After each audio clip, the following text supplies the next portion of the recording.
Esse é um canal de divulgação científica, né? Então, tudo que eu falei até agora nos vídeos foi baseado em pesquisas científicas, acadêmicas.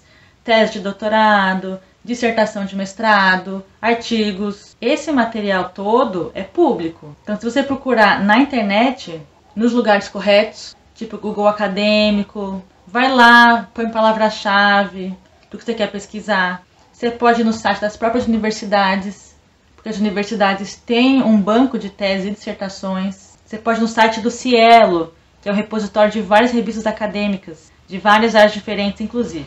Enfim, tem meios aí de procurar esse conhecimento todo que é produzido na universidade, que, como eu disse, é público, porque a universidade é pública. E sabe quem também esteve em uma universidade pública e produziu um conhecimento público? Eu. Eu tenho uma dissertação, eu tenho uma tese. E aí eu pensei, por que não falar sobre isso? Vou divulgar também o que eu produzi. Então é isso, o vídeo de hoje é sobre a minha tese de doutorado, que foi com cortadores de cana que adoeceram por causa do trabalho nos canaviais, não conseguem se aposentar, nem mais trabalhar, porque eles justamente perderam a capacidade laboral por causa do adoecimento. Olá, eu sou a Tainá e esse é o canal Lamparina. Para quem lembra, um dos primeiros vídeos desse canal foi sobre o trabalho no corte de cana. Quem não assistiu, vou deixar aqui um link e um botão. Você clica nesse botão e aí você vai ver o vídeo lá da cana. Naquele vídeo eu falava justamente sobre as condições de trabalho no corte de cana e como é que isso gerava o adoecimento. A minha pesquisa não foi sobre o adoecimento em si, e sim sobre o que acontece depois do adoecimento. A minha pesquisa foi entender como é que essas pessoas estão vivendo. Como eu disse no vídeo da cana, o estado de São Paulo mecanizou uma boa parte do corte de cana, mas ainda existem outros trabalhos no canavial que não são mecanizados. Mas em outras regiões do Brasil, o corte manual permanece.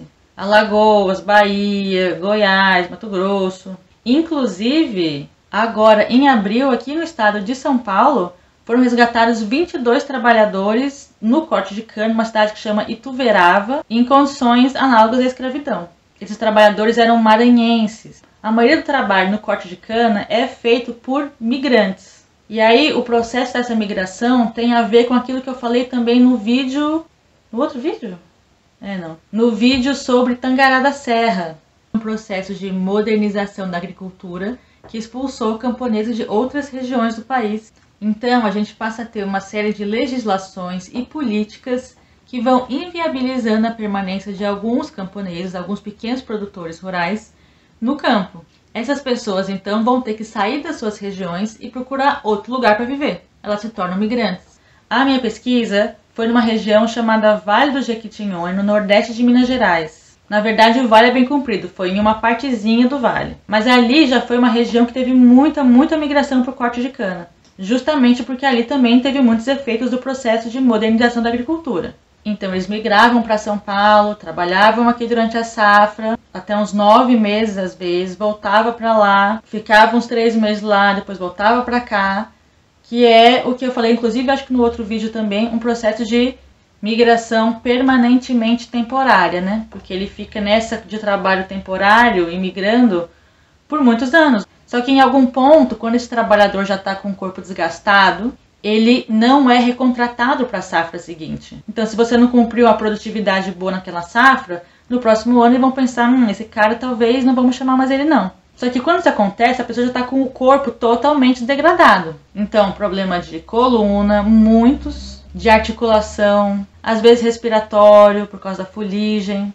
Inclusive, tem mais uns trabalhos bem interessantes falando sobre os efeitos da queimada da cana, não só nos trabalhadores, mas assim, nas cidades em volta, né? Como as partículas vão pelo ar e chegam em lugares muito distantes e como que isso também faz muito mal para a saúde das pessoas que estão ali, né? O que acontece é que, por causa da própria organização do trabalho, esses trabalhadores perdem a capacidade laboral e voltam para a região de origem sem conseguir uma recolocação profissional.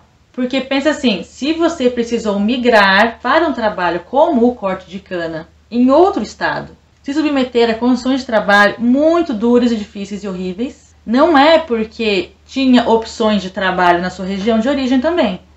É justamente porque não tem opções de trabalho que as pessoas migram naquela situação para procurar trabalho em outro lugar. E aí eu pensei, o que acontece quando essa pessoa volta para a região de origem, né? E aí eu vou falar sobre 2 temas específicos que eu trabalhei na tese. Tem mais coisa, mas vamos resumir, né? Porque não dá tempo. Uma tem a ver com acesso aos direitos previdenciários. Vamos explicar isso. Tudo isso, claro, antes da reforma da Previdência, tá? Para uma pessoa requerer algum auxílio do INSS, ela tem que estar no que ele chama de qualidade de segurado. O INSS é um seguro, né? Um seguro social. Você assina a carteira, você prova, olha, sou trabalhador, tive contribuição. E aí você tinha 1 ano para requerer algum auxílio. É um seguro. É o tempo que você está na qualidade de segurado. Vamos supor então que você vai requerer esse auxílio, alguma coisa do INSS dentro desse período. Você pode estar com o seu corpo todo depredado, degradado. O INSS dificilmente vai conceder uma aposentadoria por invalidez direto, principalmente com trabalhadores que têm 30 e poucos anos, que é o caso dos cortadores de cana. O que eles vão sugerir é um auxílio-doença, que é um benefício previdenciário, aliás, um direito, né, previdenciário temporário. Então você pode conseguir por 1 mês, 3 meses, 6 meses, até 1 ano, na expectativa de que depois daquele período você vai estar saudável de novo. Não é o caso dos cortadores de cana. Eles têm lesões, em muitos casos, permanentes na coluna. Depois de renovar por um bom tempo esse auxílio-doença, pode ser que ele se aposente por invalidez ou pode ser simplesmente que ele atinja a idade para aposentar. Agora, como que o cara vai conseguir esse auxílio-doença? Ele precisa de um laudo médico. Não, ele precisa primeiro comprovar contribuição em carteira para estar em qualidade de segurado, né? Primeira dificuldade, porque às vezes as usinas retêm as carteiras. Às vezes não recolheu contribuição previdenciária. Olha, vários problemas aí. Ele precisa ter laudos médicos. Aí o médico vai dar um laudo, ele vai levar lá no INSS. O cara do INSS vai olhar o laudo, vai preencher uma tabela que tem uma pontuação e aí vai dizer se ele pode ter o auxílio ou não. O médico precisa de o quê? De exames. Então ele vai passar para o cara fazer vários exames. Isso tudo as pessoas fazem geralmente pelo SUS. O SUS tem que ser defendido, com toda certeza, porém ele também está passando por um processo de sucateamento. O que eu quero dizer é que existe uma dificuldade em relação aos serviços de saúde que são oferecidos e isso dificulta que esse cortador de cana adoecido consiga acessar todos os documentos para acessar esse auxílio doença, porque ele precisa ir no médico. Primeiro, conseguir consulta no médico. Segundo, conseguir o exame. Conseguir um laudo. Aí o laudo tem que ser aceito pelo cara do INSS, que às vezes não é também. Conseguiu o auxílio doença por 2 meses. Aí tem que renovar. Para você renovar, você tem que trazer toda a documentação de novo. E você tem que mostrar que você fez alguma coisa, tipo, fiz uma fisioterapia, entendeu? Para mostrar que, olha, estou tentando me reabilitar profissionalmente. Só que se o cara mora no meio da roça, lá longe, a fisioterapia é na cidade, ele tem que ir 2 vezes por semana lá. Mas esse cara não tem carro, não tem ônibus para levar esse cara. Como é que esse cara vai?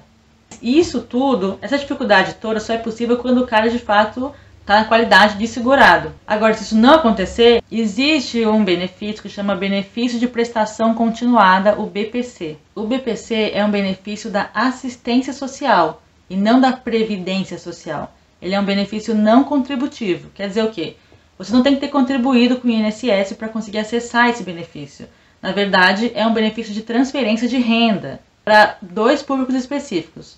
Um, que é idosos acima de 65 anos, que não conseguem comprovar a contribuição em carteira de trabalho, e outro que são pessoas com deficiência. E vamos abrir aqui um parênteses, porque assim, na reforma da Previdência, existia uma proposta de alterar também as regras do BPC.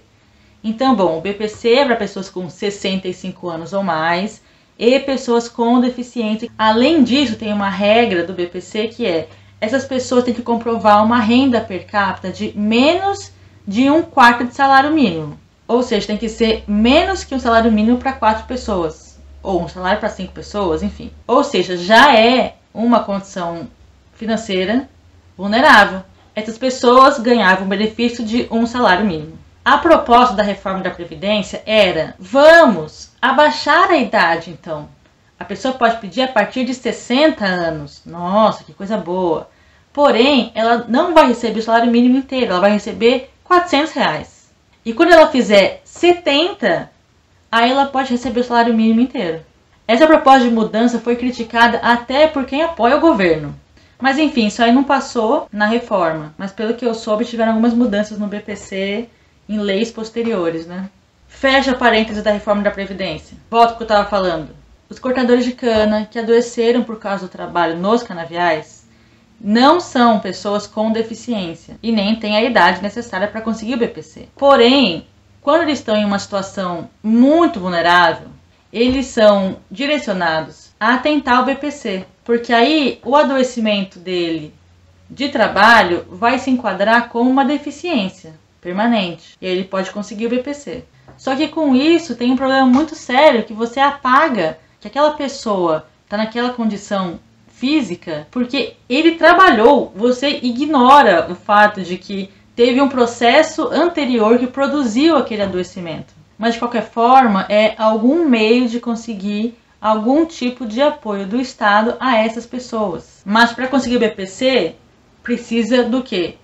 De laudos médicos. Que precisam do quê? Exames. Então a pessoa volta ali para toda aquela questão de acesso a serviços de saúde público, né? Porque o Estado também não oferece um sistema de saúde que possa dar conta da demanda dele. Porque o INSS tem uma política de dificultar o acesso a alguns direitos previdenciários. Aí ele vai procurar na assistência alguma coisa. E aí tem uma outra questão que eu não vou falar tanto porque não vai dar tempo, porque eu falei sobre o Estado meia hora nesse vídeo já, né? É a questão das relações de gênero. Na região que eu pesquisei, no Vale do Jequitinhonha, se tem o hábito de chamar as mulheres de viúvas de marido vivo. Elas ficam uma boa parte do ano sozinhas, como se elas fossem viúvas. Essas mulheres, quando estão morando em áreas rurais, elas são responsáveis por toda a manutenção do modo de vida camponês ali. Cuida da roça, do filho, da casa. E aí esse homem às vezes manda dinheiro, às vezes não manda. Quando volta, ajuda a trabalhar em alguma coisa na roça. Mas quando esse homem volta completamente adoecido, vai ter uma demanda muito maior de trabalho dessa mulher. Um trabalho não só físico, mas também emocional. E a mulher, eu quero dizer esposa, eu quero dizer mãe, eu quero dizer filha, tia, parente. Sempre a mulher é responsável pelo cuidado ali, né? Isso quando são homens que migram e voltam e tem as mulheres lá esperando. Mas também tem casos de mulheres que migram e elas adoecem no trabalho. Quando elas voltam, como é que fica? Geralmente elas são abandonadas. Quem vai cuidar dessas mulheres são outras mulheres. As filhas, uma vizinha, uma parente. Ou também tem casos em que essas mulheres, apesar de estar com algum tipo de limitação física muito significativa, muito grande, elas se automedicam e trabalham em qualquer outra coisa. Então você tem, por um lado, quando a pessoa ainda está migrando, seja a mulher ou seja o homem, uma apropriação do afeto. Quer dizer o quê? Quer dizer que não se explora só o trabalho, a força de trabalho. Está falando do ser que trabalha, da pessoa. As relações, os afetos, é pai que não vê filho, é mãe que não vê filho. Essas relações todas, elas são fragilizadas. Quando essa pessoa volta já adoecida, você pode ter uma reconstrução desses afetos. Mas ainda assim, existem fraturas ali, né? Claro que eu estou dando um exemplo em relação assim, a uma família e tal. Mas tem outros vários exemplos sobre essas relações todas, sobre o trabalho da mulher, sobre quando a mulher adoece, sobre o homem, sobre o desenvolvimento de alcoolismo, drogadição, violência doméstica, crime, questões de masculinidade, virilidade. Esse tema, na verdade, das relações de gênero ali é muito maior que eu tô falando aqui, viu? Mas eu acho que assim, essas são as principais coisas que eu pude perceber desse momento pós, dessa vida desses trabalhadores que foram descartados, aliás, que foram usados, degradados e descartados dos canaviais. É isso, gente. Se inscreve no canal. Ah, não, pô. Tem que falar da resistência. Eu vou fazer um vídeo falando só sobre a importância de festas e da cultura e como formas de resistência. As pessoas têm formas de lidar com o cotidiano, né? Então, seja participando de uma associação quilombola, seja participando de uma irmandade de Nossa Senhora do Rosário, participando de uma festa, seja insistindo em fazer pequenas atividades, as pessoas não desistem, né? Então essa resistência também tem que ser falada, porque as pessoas não vivem passivamente esses processos todos. Elas também né, agem ali naquele processo, né? Agora sim, é isso. Se inscreve no canal, comenta, curte, compartilha, essa coisa toda.